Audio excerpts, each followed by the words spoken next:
മലപ്പുറം ജില്ലയിൽ എംപോക്സ് രോഗം സ്ഥിരീകരിച്ച വ്യക്തിക്ക് പിടിപെട്ട വൈറസിന്റെ വകഭേദം കണ്ടെത്താൻ ജീനോം സീക്വൻസ് നടത്തുമെന്ന് സംസ്ഥാന ആരോഗ്യ കുടുംബക്ഷേമ വകുപ്പ് മന്ത്രി വീണ ജോർജ്. നിപ്പ, എംപോക്സ് രോഗപ്രതിരോധ പ്രവർത്തനങ്ങളുടെ ഭാഗമായി നിലവിലെ പ്രോട്ടോകോൾ അനുസരിച്ചുള്ള എല്ലാ പ്രവർത്തനങ്ങളും നടത്തിയതായും മന്ത്രി പറഞ്ഞു. എംപോക്സ് വൈറസിന്റെ 2B വകഭേദത്തിന് വ്യാപനശേഷി കുറവാണ്. എന്നാൽ ആഫ്രിക്കയിൽ കണ്ടെത്തിയ 1B വൈറസ് വകഭേദത്തിന് വ്യാപനശേഷി കൂടുതലാണ്. വൈറസിന്റെ വകഭേദം കണ്ടെത്തിയാൽ വ്യാപനശേഷി മനസ്സിലാക്കി ആവശ്യമെങ്കിൽ കൂടുതൽ നടപടികൾ സ്വീകരിക്കാനാവുമെന്നും മന്ത്രി പറഞ്ഞു. എംപോക്സ് ബാധിച്ച രോഗിയുടെ നില തൃപ്തികരമാണ്.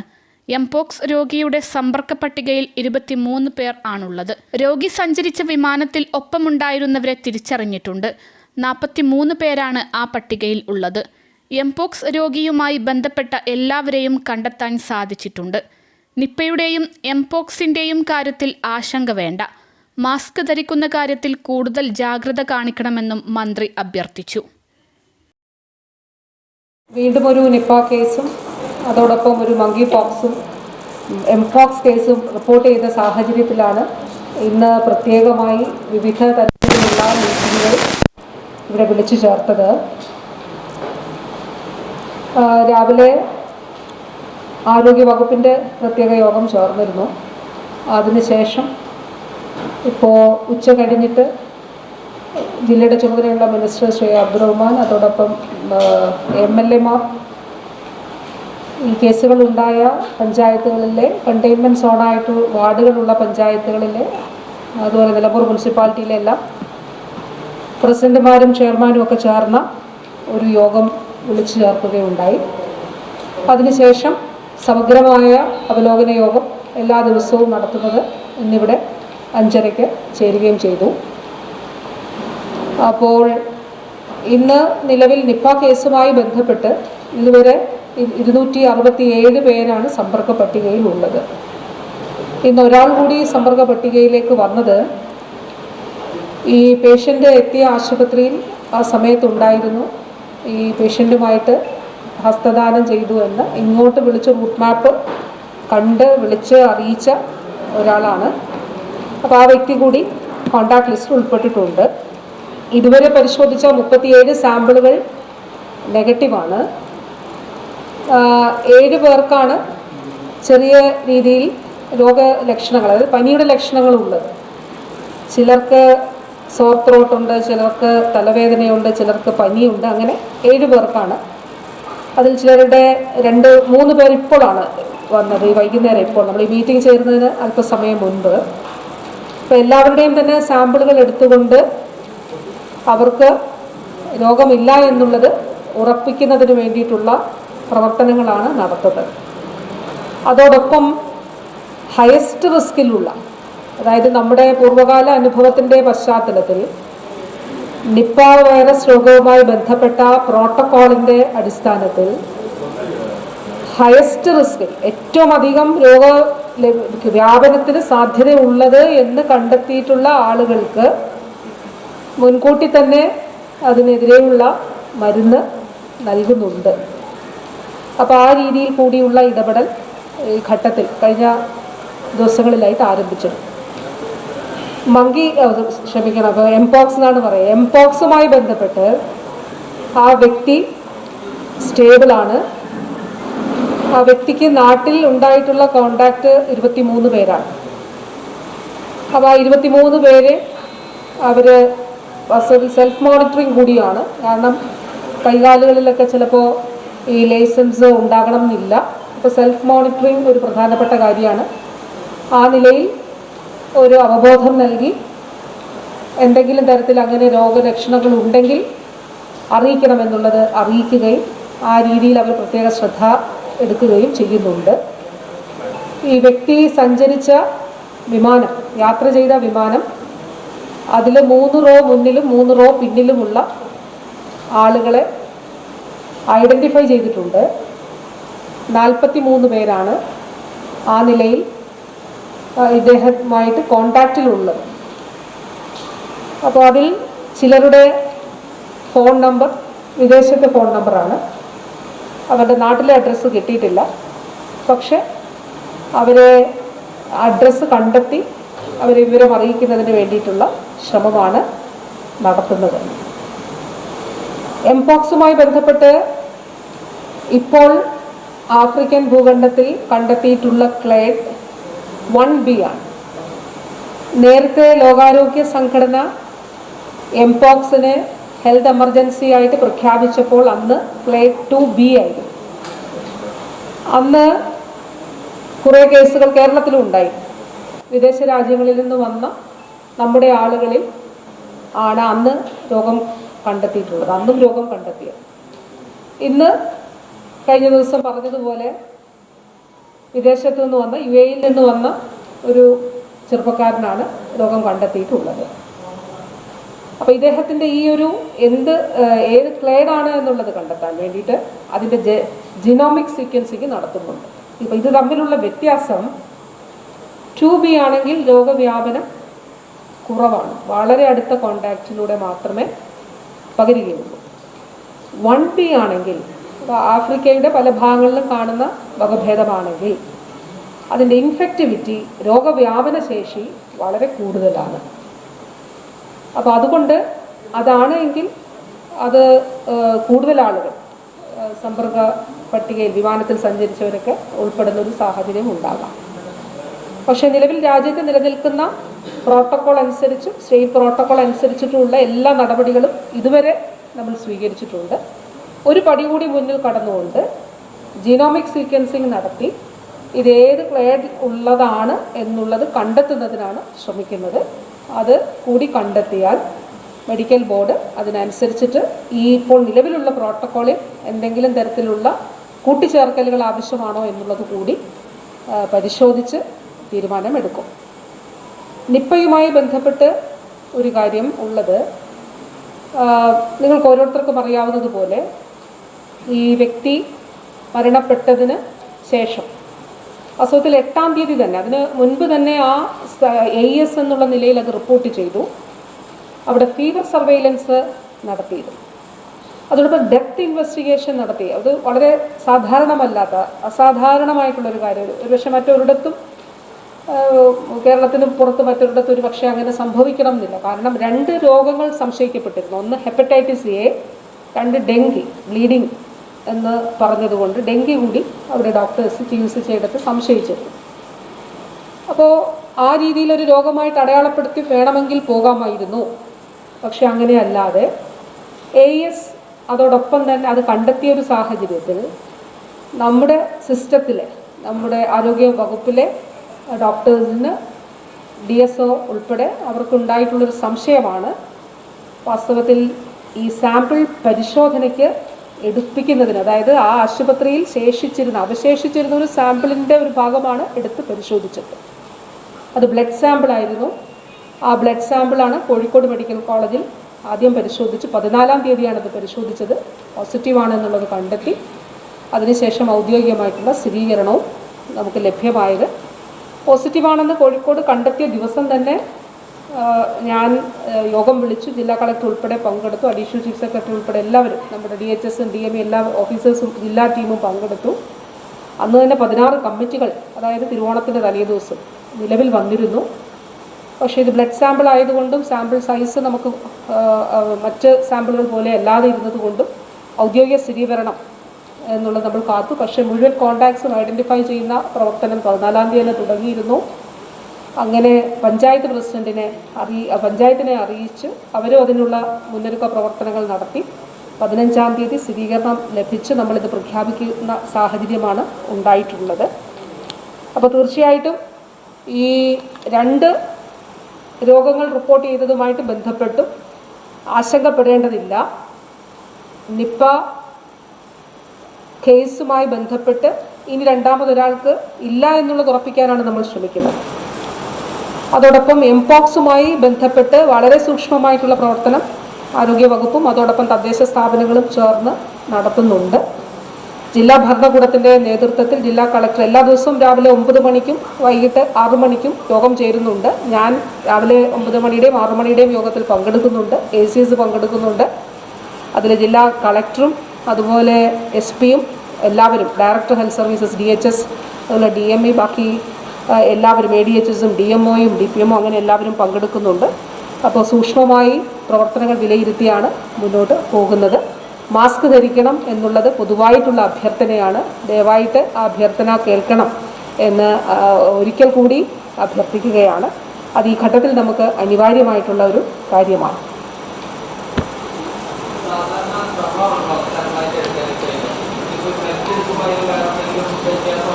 ഒന്നുമില്ല, പല സാമ്പിൾ എടുക്കും. ഒരു വ്യക്തിയുടെ തന്നെ പല സാമ്പിൾസ് എടുക്കും.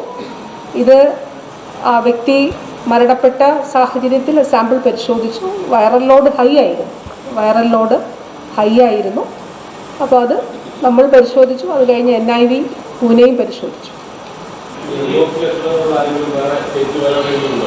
3 പേരുണ്ടായിരുന്നു. പക്ഷെ അവരുടെ റിസൾട്ട് ഇപ്പോൾ വന്നു. അവർ നെഗറ്റീവാണ്. 3 പേര് കൂടി ലക്ഷണങ്ങളുള്ള ഐസൊലേഷനിലുണ്ടായിരുന്നു. ഇവിടെ അല്ല, പത്തനംതിട്ട ജില്ലയിലാണ്. പക്ഷെ അവർ 3 പേര് നെഗറ്റീവാണ്. അതിൽ കേന്ദ്ര സർക്കാരാണ് ഇത് സംബന്ധിച്ചിട്ടുള്ള പൊതു മാനദണ്ഡങ്ങൾ വിമാനത്താവളങ്ങളിലേത് തീരുമാനിക്കുന്നത്. അപ്പോൾ ഇപ്പോൾ അവർ തെർമൽ സ്കാനറൊക്കെ വെച്ചിട്ടാണ് വിമാനത്താവളങ്ങളിൽ. അതുകൂടാതെ ഇത് സംബന്ധിച്ച് ഇങ്ങനെ ലക്ഷണങ്ങൾ ഉണ്ടെങ്കിൽ സെൽഫ് റിപ്പോർട്ട് ചെയ്യണം എന്നുള്ളതാണ് കേന്ദ്ര സർക്കാർ അറിയിച്ചിട്ടുള്ളത്. അപ്പോൾ നിലവിൽ വിമാനത്താവളങ്ങളിൽ കേന്ദ്ര സർക്കാർ പറഞ്ഞ മാനദണ്ഡങ്ങളാണ് നമ്മൾ ഫോളോ ചെയ്യുന്നത്.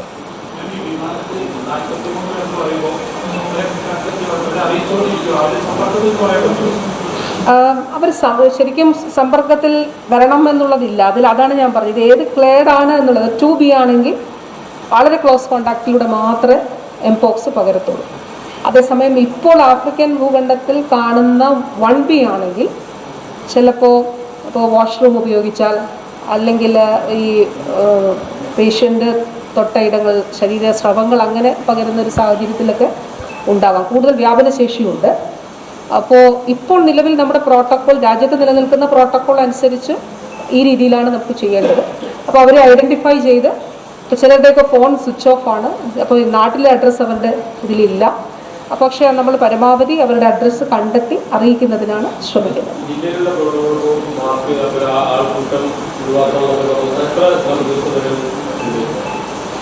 അത് നിലവിൽ നമ്മുടെ ഈ ഒരു മീഡിയം ഇൻക്യുബേഷൻ ടൈമുണ്ട്. നമുക്ക് സാധാരണ ഒരു ഇൻക്യുബേഷൻ പീരീഡ് 21 ദിവസം. പക്ഷെ മുൻ കേസിൽ നമ്മൾ 21 ദിവസം അല്ല, നമ്മൾ ആ ഒരു സോണിലുള്ള ഹൈ റിസ്ക് ആയിട്ടുള്ളവരൊക്കെ പരിശോധനയ്ക്ക് വിധേയമായിട്ടുണ്ട്, അല്ലെങ്കിൽ അവർക്കൊരു രോഗം വരാൻ സാധ്യതയില്ല എന്നുള്ളതൊക്കെ കണ്ടെത്തിയാൽ മെഡിക്കൽ ബോർഡാണ് അക്കാര്യങ്ങൾ തീരുമാനിക്കുക. മെഡിക്കൽ ബോർഡ് ചർച്ച ചെയ്തതിന് ശേഷം ജില്ലാ കളക്ടറെ അറിയിക്കും. മെഡിക്കൽ ബോർഡിൻ്റെ ഒരു അഭിപ്രായം അറിയിക്കും. ജില്ലാ കളക്ടർ അതിനനുസരിച്ചിട്ടുള്ള തീരുമാനം എടുക്കും. 25-ാം തീയതി ഈ നിലമ്പൂർ താലൂക്കില് 10,000 ആളെ പങ്കെടുക്കുന്ന ഒരു പരിപാടി നടത്തുന്നത്. സിദ്ധരാമയ്യൊക്കെ പങ്കെടുക്കുന്ന പരിപാടിയാണ്. അതിന് സ്പെഷ്യലായിട്ട് അനുമതി കൊടുത്തതാണ്. ഈ രോഗം റിപ്പോർട്ട് ചെയ്ത താലൂക്കാണ്. അതെന്താണെന്ന് എൻ്റെ ശ്രദ്ധയിൽ വന്നില്ല. ജില്ലാ കളക്ടർ അത് പരിശോധിക്കും.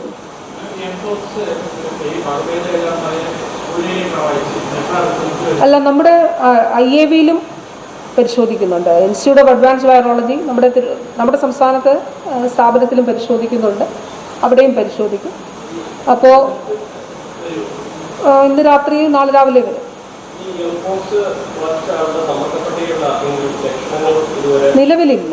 നിലവിലാർക്കും രോഗലക്ഷണങ്ങളില്ല. അതും ഈ പറഞ്ഞതുപോലെ ഒരു ടുവേർഡ്സ് എൻഡാണല്ലേ, കുറച്ച് 21 ദിവസമാണ് ഇൻക്യുബേഷൻ. ഒരു അവസാന സമയമാണ് ഈ ലേഷൻസ് പ്രത്യക്ഷപ്പെടുക.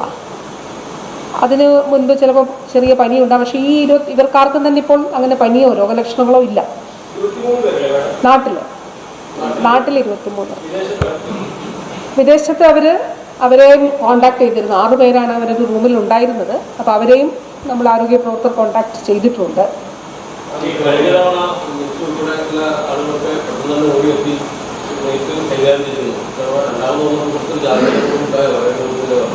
ഞാനതാണ് പറഞ്ഞത്. 14-ാം തീയതി ഇതറിഞ്ഞ സമയത്ത് തന്നെ ആരോഗ്യമന്ത്രിയുടെ അധ്യക്ഷതയിൽ യോഗം ചേർന്ന് ആ യോഗത്തിൽ ജില്ലാ കളക്ടർ, അതുപോലെ തന്നെ നമ്മുടെ additional chief secretary, director health services, DME, ADHS, DMO, DPM, അങ്ങനെ SP പങ്കെടുത്തു എന്നാണ് ഞാനത് കണ്ടത്. എല്ലാവരും പങ്കെടുത്ത് നമ്മൾ മീറ്റിംഗ് ചേർന്നു.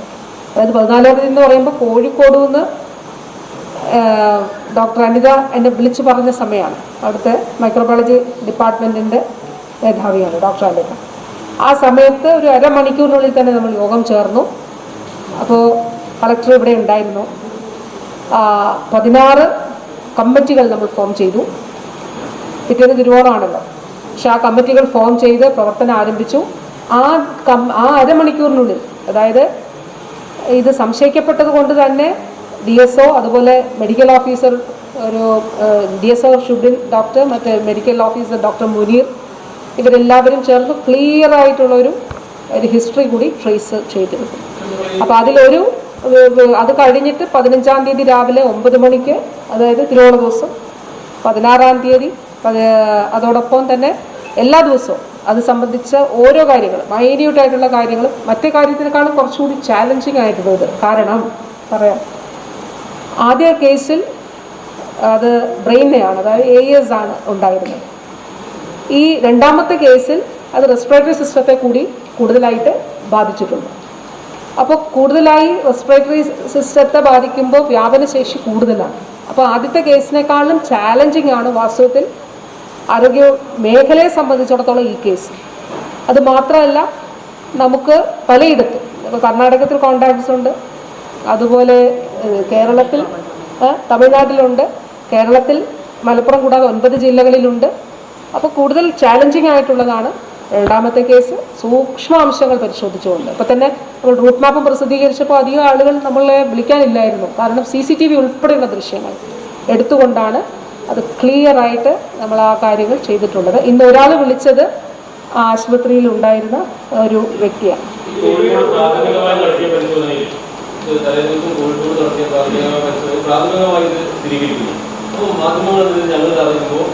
സ്വാഭാവികമായിട്ട് ആളുകൾക്ക് ഉദ്യോഗസ്ഥർ വന്നിട്ടുണ്ടോ, അങ്ങനെ ഒരു റിപ്പോർട്ടേ ഇല്ല, അങ്ങനെ സംഭവം ഞങ്ങൾ അറിയില്ല എന്ന് പിന്നെ ചെയ്തു. സത്യത്തിൽ അത് അങ്ങനെ നമ്മുടെ സംസ്ഥാനത്തിൻ്റെ പരിശോധനാ ഫലമാണല്ലോ. അത് ആ സമയത്ത് മാധ്യമങ്ങളുടെ വാർത്ത വന്നാൽ, അതായത് പ്രാഥമിക റിപ്പോർട്ട് നമ്മളെല്ലാവരും കൊടുക്കുന്നത് പ്രാഥമികമായിട്ട് വേണമെന്നാണ്, നാളെ അന്തിമഫലം വേണമെന്നാണ്.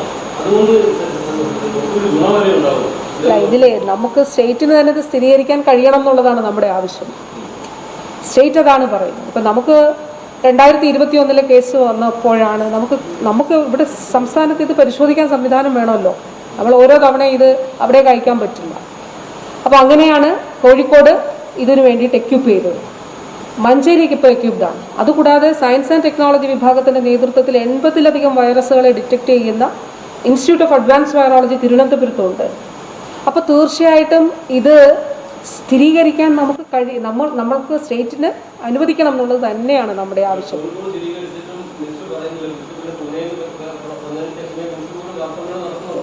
എവിടുന്ന് വന്നപ്പോഴാ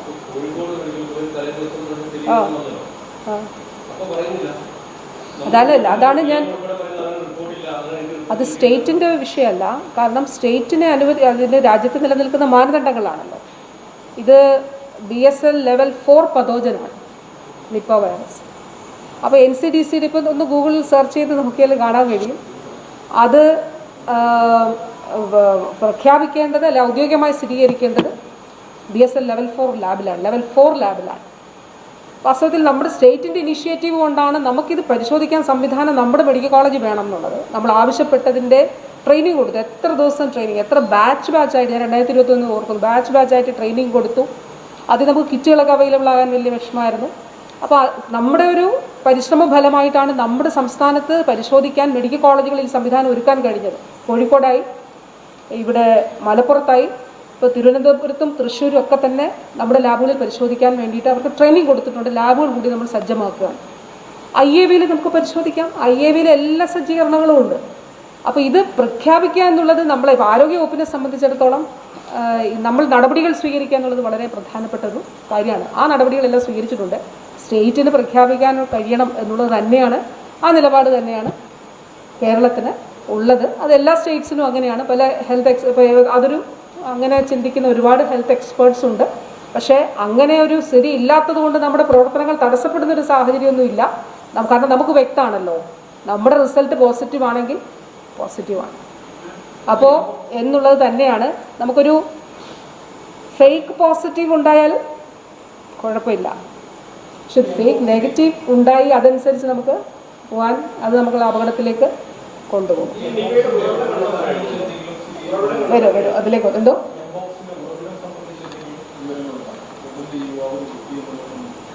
അല്ല, ഇദ്ദേഹം വിദേശത്തു നിന്ന് വന്ന ആളാണല്ലോ. അപ്പോൾ അത് റൂമിൽ ഒരാൾക്ക് പനി ഉണ്ടായിരുന്നു എന്നുള്ളത് അദ്ദേഹം തന്നെ പറഞ്ഞിട്ടുണ്ട്.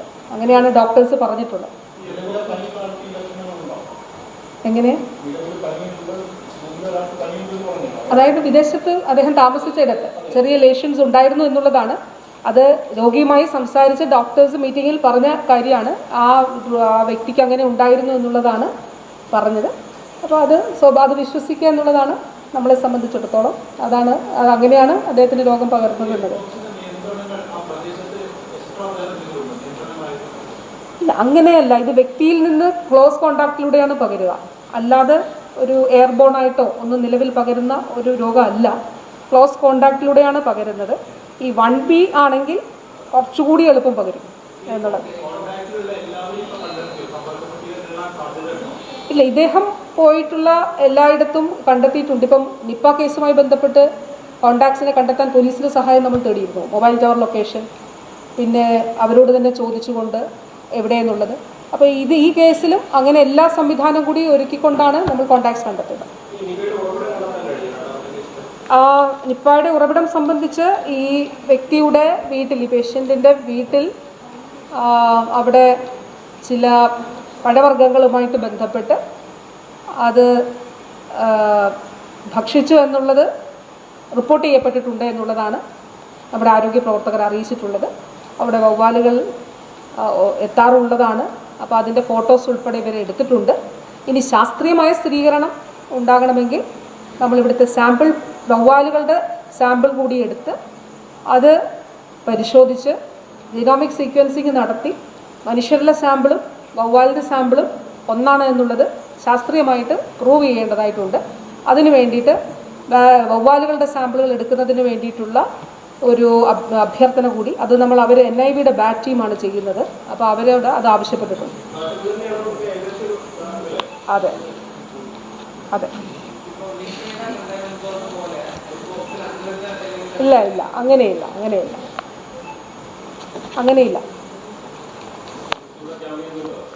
100 ദിന പരിപാടിയുടെ ഭാഗമായിട്ട് എറണാകുളത്ത് നാളെ എനിക്ക് പരിപാടിയാണ്. അപ്പോൾ എന്തെങ്കിലും ഒരു സെക്കൻഡ് കേസ് ഉണ്ടാകാതിരിക്കട്ടെ, ഉണ്ടാവുകയാണെങ്കിൽ എത്തും.